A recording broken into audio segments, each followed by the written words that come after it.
Hello everyone, I'm Professor AFPA Speaks, and I'm back to continue our series on change. Point number 4, we've done 3 already. Can you change? What does change look like for you and me? Change is uncomfortable. And number 4 is change takes work. Faith without works is dead. That's what it says in the book of James. We must work to be the change that God desires us to be. As people of God, we should be change agents. We are the salt of the earth. We are epistles read by men. Jesus is our elder brother, our example, our model and friend. And he is and was and will always be a change agent. He literally changed the world, literally. And he said that greater works shall we do than him in John 14 and 12. So guess what? Because of that, you and me alike are change agents too.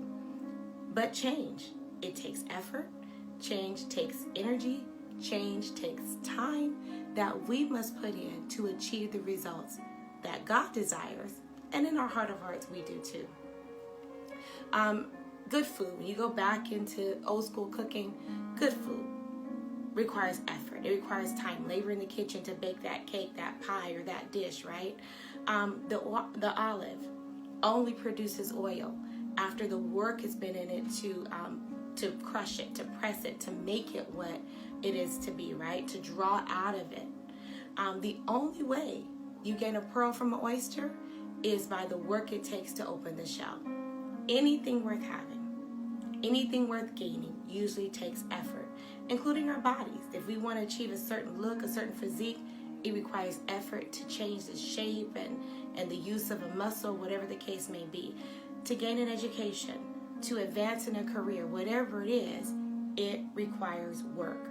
Paul said, old things are passed away, and behold, all things have become new. 2 Corinthians 5:17.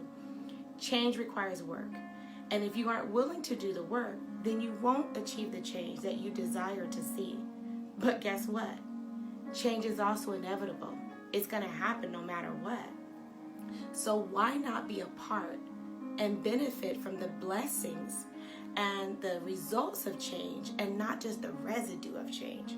Because guess what? When we decide not to change, we decide not to do the work, and change is inevitable, it's going to happen anyway, then we end up with the residue. I don't want the residue. I want the benefits and the blessings of the change. God, who is rich in mercy and grace, has given us free will. And it is in our free will that we must choose to change and put the work in to be the change that God wants us to be. We have options. We have choices. Why not select your option and choices and not let life choose them for you?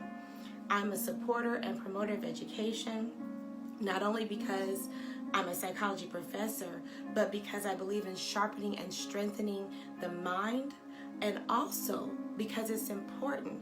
I like to quote one of my godmothers who says that knowledge is power, but knowledge applied is powerful. And if I can quote Dr. Maya Angelou, she says, do the best you can until you know better. Then, when you know better, do better.